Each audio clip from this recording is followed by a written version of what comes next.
Bonjour à tous et bienvenue sur Histodote. Certaines morts insolites de nos rois sont restées célèbres dans l'histoire. Je pourrais vous citer Louis VI le Gros, Charles VIII ou encore Henri II. Mais c'est celle d'un président de la République que je vais évoquer avec vous aujourd'hui. Ce président, c'est Félix Faure. Il est en effet resté plus célèbre pour sa fin que pour son bilan politique. Alors avant d'entrer dans le vif du sujet, je tenais à vous le présenter. Félix Faure est né en 1841 dans une famille modeste. Il commence une carrière de tanneur avant de devenir négociant en cuir et de fonder sa société. Il fait ses débuts en politique au Havre comme républicain modéré en étant opposé à la politique de Napoléon III. Après la chute de l'Empire, il est élu plusieurs fois député. Il occupe ensuite les postes de sous-secrétaire d'État, d'abord aux colonies, puis à la marine, avant d'en devenir le ministre. En 1895, il succède à Casimir Périer comme président de la République. Son mandat présidentiel est marqué par plusieurs crises. La plus célèbre étant l'affaire Dreyfus. C'est en effet à lui que s'adresse Émile Zola dans son célèbre message « J'accuse ».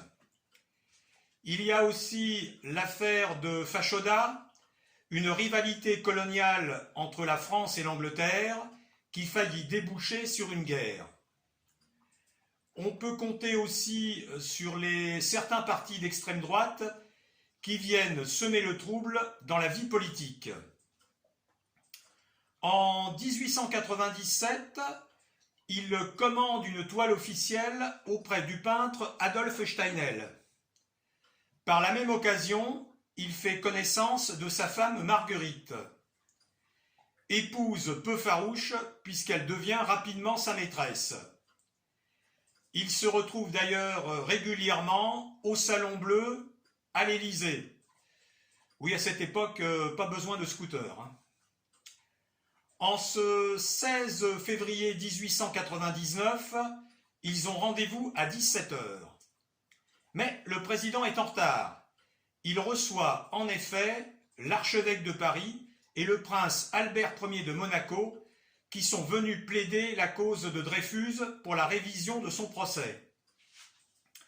L'entretien s'éternise et ce sujet déplaît au président. Pour garder toute sa vigueur, il absorbe une substance aphrodisiaque.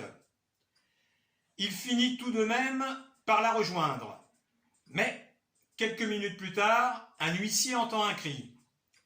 Il se précipite pour découvrir le président affalé sur un divan, à moitié nu, en train de gémir, une main dans les cheveux de Marguerite à ses pieds. Oui, je sais ce que vous allez penser, mais vous avez vraiment l'esprit mal placé. Il fait donc sortir discrètement la jeune femme qui a à peine le temps de se rhabiller. Elle en oubliera même son corset. Il fait ensuite appeler les secours, mais malheureusement, il décédera le soir à 22h d'une congestion cérébrale.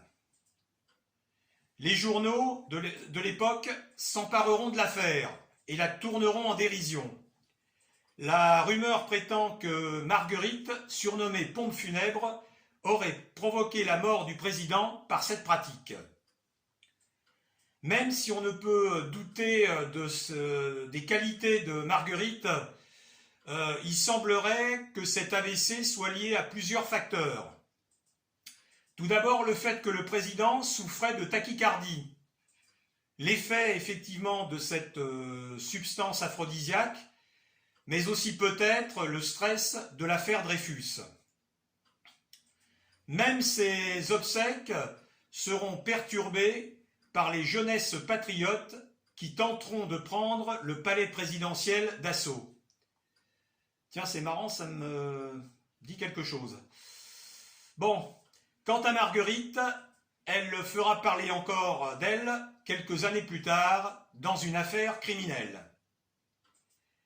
Je vais laisser le mot de la fin à Georges Clemenceau qui eut cette phrase très ironique: « Il voulait être César et il a fini Pompée ». Voilà, merci de m'avoir suivi. Je vous donne rendez-vous pour un prochain épisode d'Histodote. Alors n'hésitez pas à vous abonner. Salut!